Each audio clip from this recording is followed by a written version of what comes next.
সাত আসমান পাড়ি দিয়ে আল্লাহ পাকের আরশে আজিম সিদরাতুল মুনতাহা আল্লাহ পাকের ৭০,০০০ নূরের পর্দা খুলে আমার আল্লাহ পাক নিজের কুদরতি চেহারাখানা আমার জানের নবীকে দেখায়া দিলেন। নবীজি আমার মিরাজ থেকে ঘুরে এসেছেন। আসার পরে সর্বপ্রথম আমার দরদি নবীজি ৩টা অবাক করা কথা বললেন।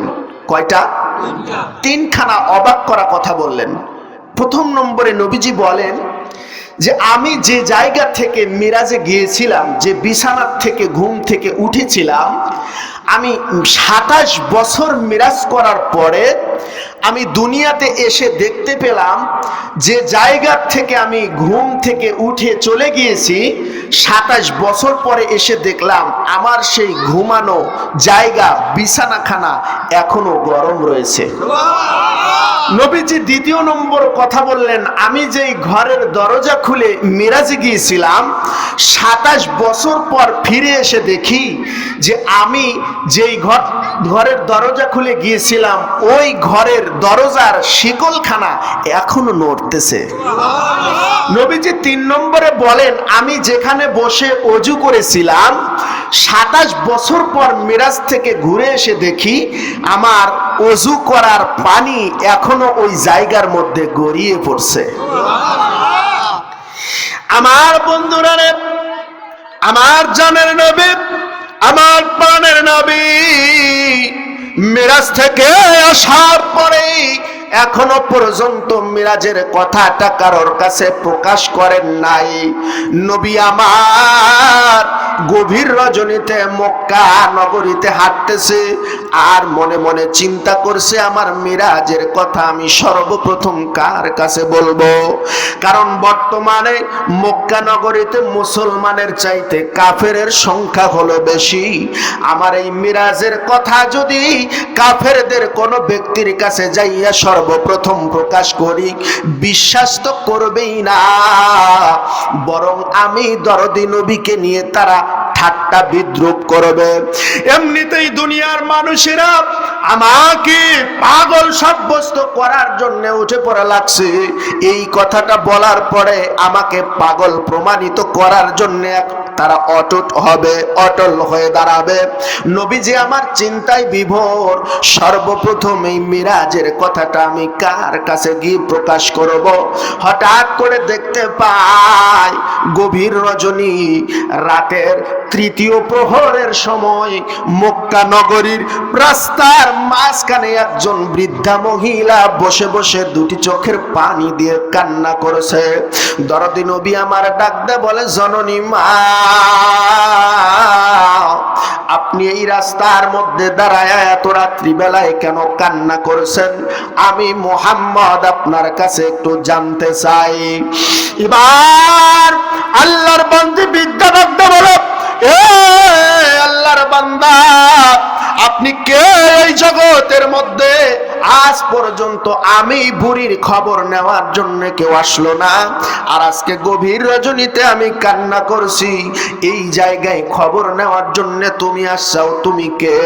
আমার দরদি নবী বলে, আমি হলাম মুহাম্মদ ইবনে আব্দুল্লাহ, আমি হলাম মুহাম্মদ, আমার আব্বার নাম হলো আব্দুল্লাহ, আমার দাদার নাম হলো আব্দুল মুত্তালিব, আমি কুরাইশ বংশের একজন সন্তান। আল্লাহর বান্দা বৃদ্ধা ডাকতে বলে, এ মুহাম্মদ, তুমি কি সেই মুহাম্মদ যেই মুহাম্মদকে মক্কার মানুষেরা মা খেকো বাপ খেকো বলে গালি দেয়? তুমি কি সেই মুহাম্মদ যেই মুহাম্মদকে মক্কার মানুষেরা ধুলাবালি ছুঁড়ে মারে? তুমি কি সেই মুহাম্মদ যেই মুহাম্মদকে মক্কার মানুষেরা পাথর ছুঁড়ে মারে? তুমি কি সেই মুহাম্মদ যেই মুহাম্মদকে মক্কার মানুষেরা পাগল বলে? তুমি কি সেই মোহাম্মদ, যেই মোহাম্মদকে মক্কার মানুষেরা জাদুকর বলে গালি দেয়, তুমি কি সেই মোহাম্মদ?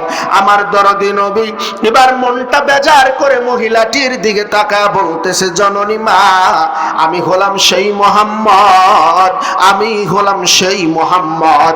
তবে আপনার কান্নার কারণটা আমার বড় জানা দরকার। কেননা ভবিষ্যতে এই মক্কা নগরী কেন, সারা পৃথিবীতে একমাত্র আমি হব মুসলমানদের সরকার। এই জন্যে আপনার কান্নার কারণটা জানা বড় দরকার।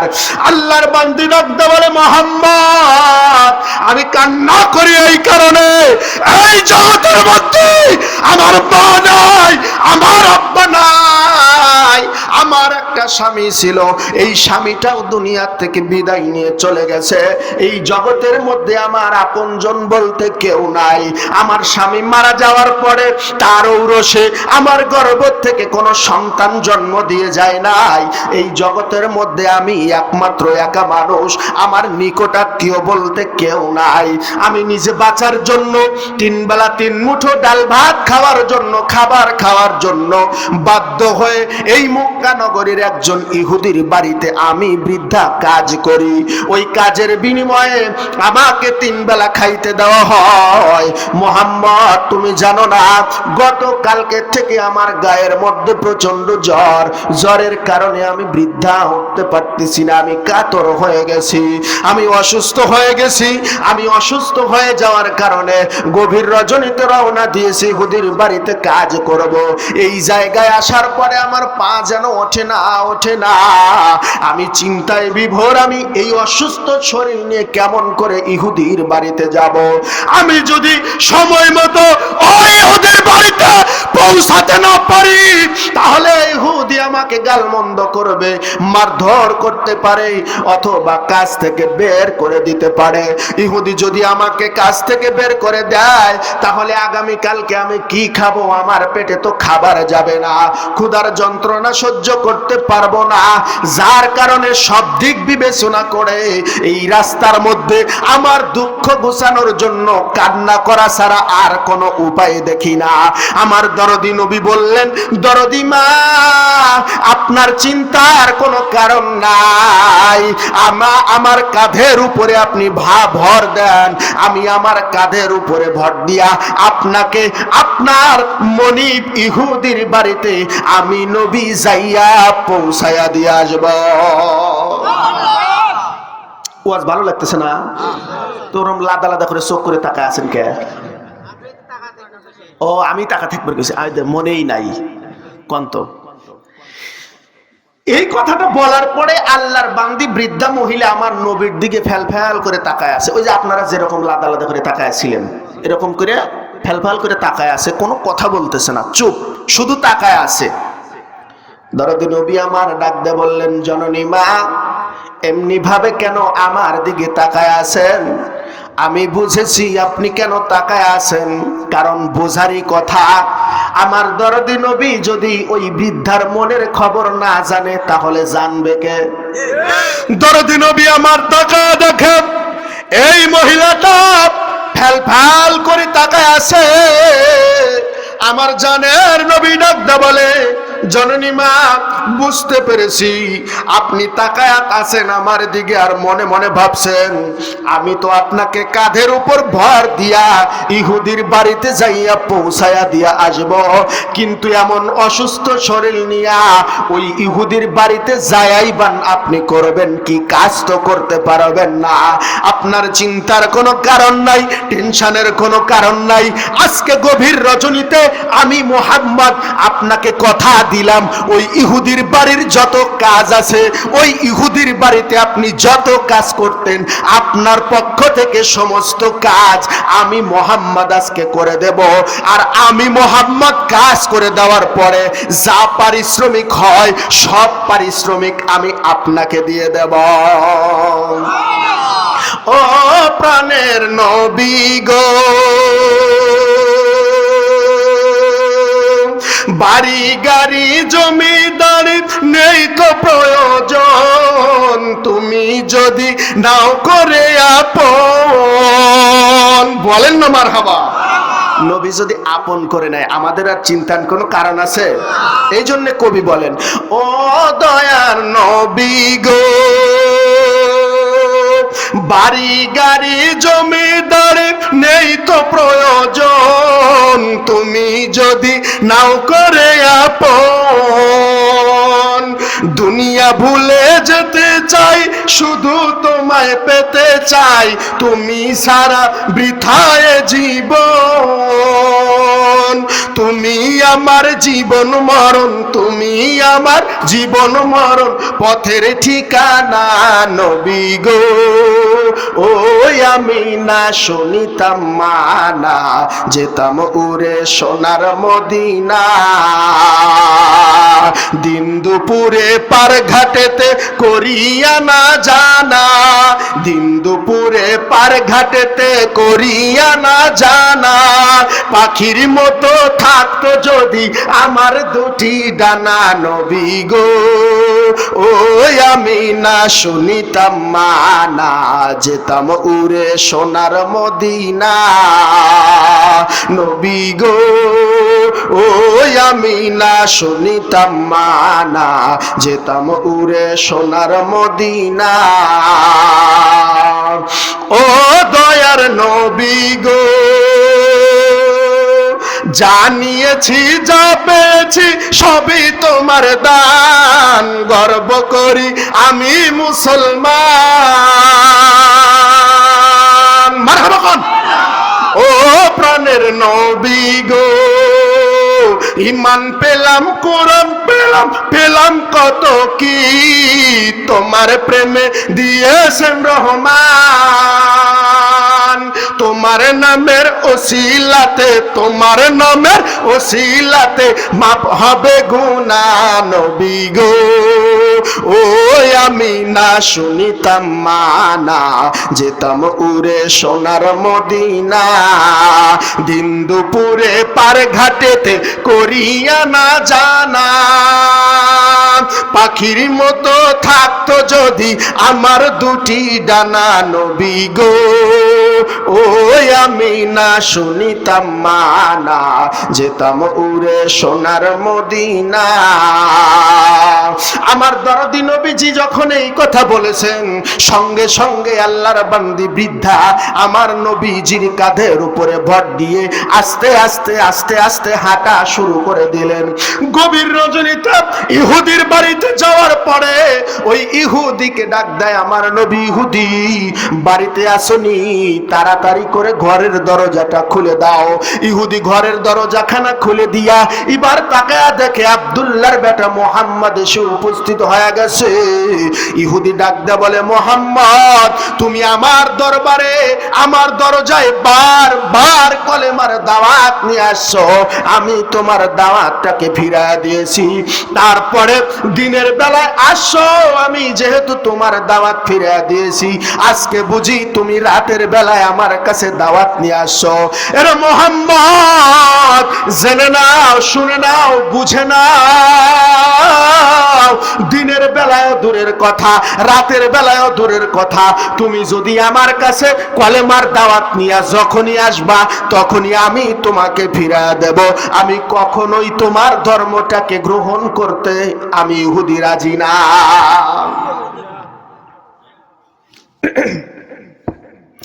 নবী আমার ডাকতে বলেন, ইহুদি না না, আমি তোমার কাছে কলেমার দাওয়াত নিয়ে আসি নাই, আমি আজকে তোমাকে কলেমার দাওয়াত দিব না, ইসলাম গ্রহণ করার কথা বলবো না। তাহলে কি বলতে আসছাও? আমার নবীজি ডাক দেয়া বলে, আমার পাশেই যে দাঁড়িয়ে আছে বৃদ্ধা মহিলা, একে কি তুমি চেনো? ইহুদি ডাক দেয়া বলে, এই মহিলাটিকে আমি চিনব না কেন? আমার বাড়িতেই তো কাজ করে, আমার বাড়ির কাজের একজন দাসী। নবীজি ডাক দেয়া বলে, আপনার বাড়ির কাজের মহিলা বৃদ্ধা জননী বড় অসুস্থ অসুস্থ, জ্বরে কাতর হয়ে আছে, কাজ করার মতো তার তেমন কোনো শক্তি নাই, দুর্বল হয়ে আছে। অতএব ইহুদিরে যাও যাও, মা জননীর জন্য একটা ভালো বিছানার ব্যবস্থা করে দাও। ওই আরামের বিছানায় শুয়ে শুয়ে এই জননী মা অসুস্থ শরীরে একটু বিশ্রাম করা দরকার। ইহুদি ডাকতে বলে, মুহাম্মদ, আজকে বুঝলাম কেন মক্কার মানুষেরা তোমারে পাগল বলে।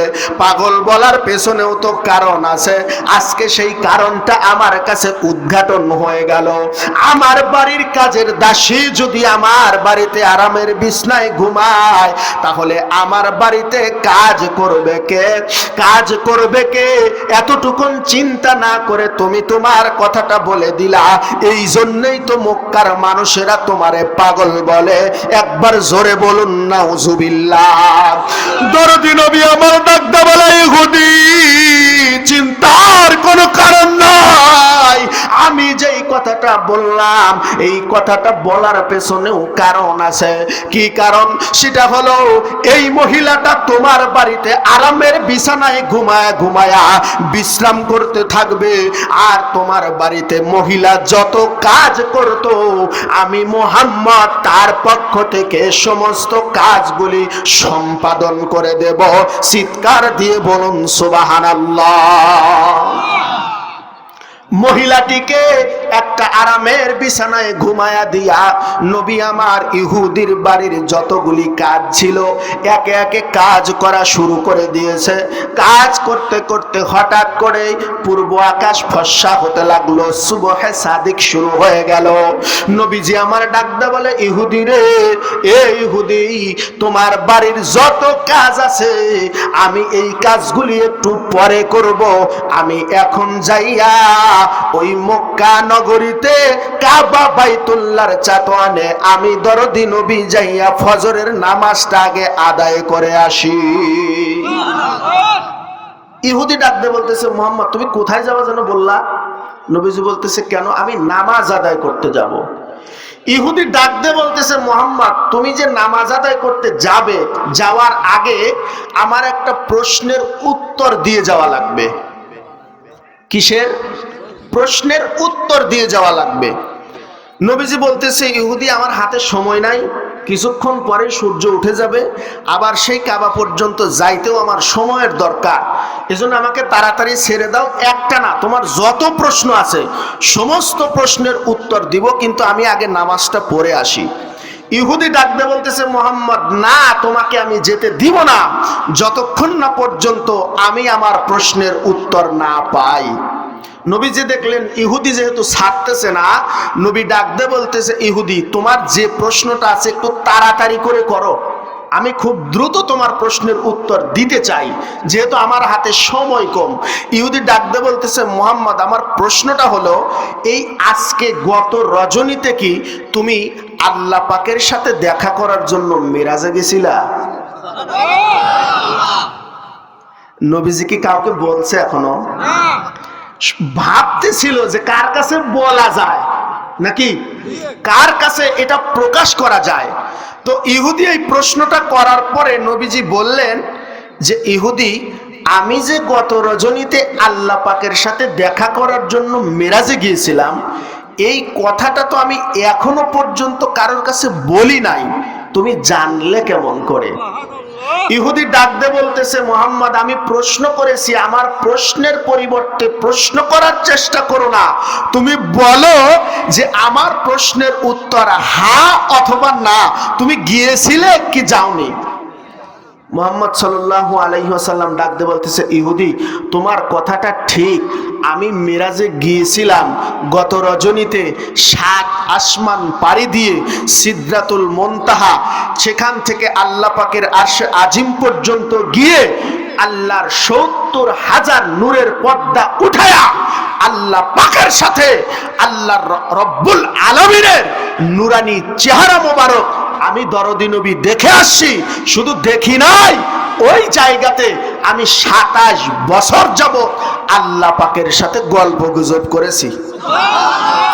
আল্লাহ পাক আমাকে জান্নাত দেখিয়েছেন, জাহান্নাম দেখিয়েছেন, প্রত্যেকটা আসমানে গিয়ে আমার এক একটা আসমানে এক একজন পয়গম্বরদের সাথে সাক্ষাৎ হয়েছে। মিরাজের বিস্তারিত বিবরণ আমার নবীজি ইহুদির কাছে দিলেন। এবার নবীজি ডাকতে বলতেছে, ইহুদি, তাহলে তুমি বলো তো দেখি যে এই মিরাজে যাওয়ার কথা আমি কারোর কাছে প্রকাশ করার আগেই খবরটা তোমার কাছে আসলো কেমন করে? ইহুদি ডাকতে বলে, মুহাম্মদ, আমি দুনিয়ার মধ্যে জন্মের পর থেকে, জ্ঞান হওয়ার পর থেকে আজ পর্যন্ত কোনো ভালো কাজ করতে পারছি কিনা এটা আমার জানা নাই। তবে একটা কথা আমার ভালো করে জানা আছে, আমি সারাদিন যাই করতাম না কেন প্রতিদিন অন্তত একটা বার করে আমি আমার নিজের ধর্মগ্রন্থটা পড়তাম। আমার ধর্মগ্রন্থটা প্রতিদিন যতটুক সম্ভব হয় আমি একটু করে পড়ে যেতাম। আমি এই ধর্মগ্রন্থটা পড়তে পড়তে মাঝে মধ্যে এই ধর্মগ্রন্থের একটা পৃষ্ঠার মধ্যে, পেজের মধ্যে আমি একটা লেখা দেখতে পাইতাম, আখিরি জামানার যিনি পয়গম্বর হবেন উনি একটা বিশেষ রজনীতে সরাসরি প্রভুর সঙ্গে দেখা করতে যাবেন, আর দেখা করিয়া দুনিয়ার মধ্যে চলে আসবেন। দুনিয়ায় আসার পরে এই কথাটা কারোর কাছে প্রকাশ করার আগেই দুনিয়ার একজন ইহুদির বাড়ির কাজের লোকের বিনিময়ে আমার নবীজি তার পরিবর্তে কাজ করে দেবেন। আর ওই কাজ সম্পাদন করার পরে সকালবেলা ভোরবেলা যখন হয়ে যাবে, ওই আখিরি জামানার পয়গম্বর কাজ সম্পাদন করার পরে আবার ওই আল্লাহর বান্দা পয়গম্বর নামাজ আদায় করার জন্য নির্দিষ্ট স্থানে চলে যাবে। এরকম একটা বর্ণনা, এরকম একটা কথা আমাদের ধর্মগ্রন্থের মধ্যে লিপিবদ্ধ ছিল। এই ধর্মগ্রন্থটা পড়ার পরে আমি সেদিন থেকে অপেক্ষা করেছি, আমি যেদিন আখিরি জামানার পয়গম্বরের দেখা পাবো আমি এই কথাটা জিজ্ঞাসা করব, তুমি যখন আমার বাড়িতে আসা আমার বাড়ির কাজের লোকের বিনিময়ে, আমার বাড়ির কাজের লোকের পরিবর্তে আমার সকল কাজ করে দিছাও, কাজ সম্পাদন হতে না হতেই তুমি নামাজ পড়ার জন্য রওনা দিবা, তখনই আমি বুঝেছি তুমি সত্যিকারের আখিরি জামানার পয়গম্বর। তবে আমি প্রকাশ করি নাই অরিজিনাল খবরটা না পাওয়া পর্যন্ত। যেহেতু তুমি গত রজনীতে আল্লাহ পাকের সঙ্গে সাক্ষাৎ করে আসছাও, আমি মাইনা নিলাম তুমি আখিরি জামানার পয়গম্বর। জোরে বলুন সুবহানাল্লাহ।